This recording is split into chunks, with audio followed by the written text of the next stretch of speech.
Oh hi, this is a video I've wanted to make for a while. And to be honest, I still don't really know how to talk about it. And it's because the way we think of people can change with more information, and it corrupts how we see ourselves. At least it does for me. In November of 2008, I discovered that my friend had taken a razor, cut into his neck, and proceeded to bleed to death. And this is gonna sound awful, but I kinda had forgotten about that. I was cleaning my computer the other day and came across a folder labeled letters. Not remembering exactly what was in there, I double clicked and shockingly, I found some letters I had written, before Twitter was a thing. Mostly, I was mortified by some of the words I was using, which would not be okay to use anymore. Words like what the Black Eyed Peas would use in a really popular song, but then have to change it to "It Started." Anyway, there it was, a single letter that I had sent to my friend Matt. This was at a very low point in my life. I had just graduated from university. I was working the night shift at 7-Eleven.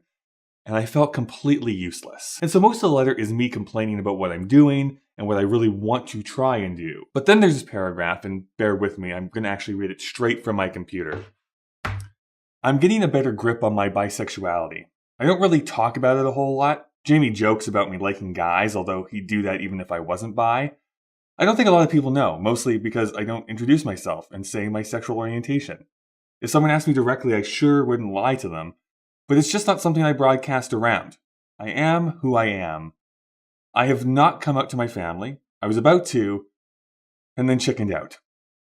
I'm really uncertain of how they would take it, but I really need to. I think it's important. As far as getting into the scene, I'd like to hold off until I'm more certain of where I fit in. For right now, I am more attracted to females. However, I will tell you who I find as an attractive male any day of the week.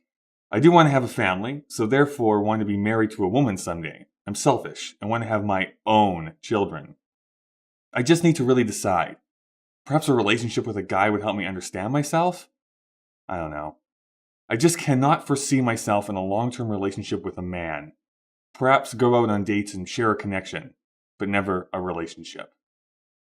So, let's put aside the internalized biphobia for now. Matt was someone who I immediately felt connected to when I met him in 2002 at the University of Lethbridge. He wrote beautiful poetry, was fun having philosophical conversations with, and just approached the world differently than any other person I'd ever met. I also felt comfortable talking with him, especially about bisexuality, because he was gay. So I'm of an age where being gay and coming out was still pretty shocking. This letter was written in 2005. The month before, Canada had legalized gay marriage, but it was still not widely accepted. There were no openly gay people in my high school. And so Matt was really the first openly gay person I had ever met, and that both excited me and scared me a little bit. You could see with that internalized biphobia that I still had the vestiges of feeling that being gay was wrong. But on the other hand, I knew I wanted to come to terms with my own feelings towards men.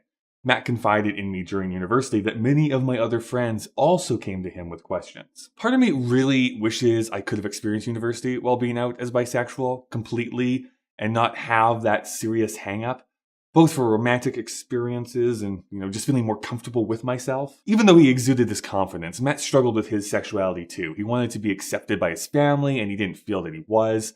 At least not initially. And while it's still something people wrestle with regardless of sexuality, I think that especially at that time, there was an open question about whether LGBT people could actually find a significant other and live a happy and fulfilling life. Something that I know really messed with Matt's head was his first relationship in high school. It was with a girl, and she ended up cheating on him.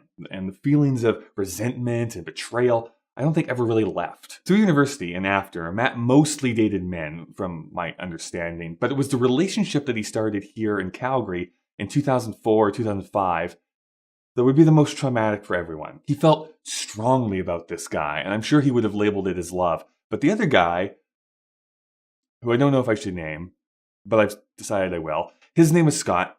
Scott wasn't as committed to the relationship as Matt was, which I want to make very clear was completely in his right to do. Matt, feeling rebuffed, went to Scott's house on April 3rd of 2005. Things escalated, and Matt would eventually grab hold of a knife and plunge it into Scott's chest.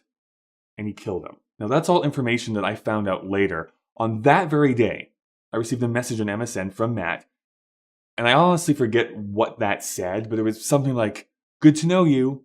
And then he wouldn't respond to any messages I sent afterwards. Which means that as he awaited the cops to arrive, as he had phoned 911 about what had just happened. He logged onto a computer so that he could send me and a few other friends a message while his former boyfriend died beside him. Matt deserved to go to jail. He took another person's life. And yes, perhaps some psychological help was also needed. Yes, he probably still needed help to confront his sexuality and his feelings of inadequacy and his immense feelings of betrayal by others, but he was still a criminal. When a few months later, Matt took his own life, that was from a jail cell. He basically died on a cold cement floor. Not a single loved one was surrounding him. And yet the same thing could be said for Scott. His life was wrenched from him by an emotionally unstable man. That same man would kill himself.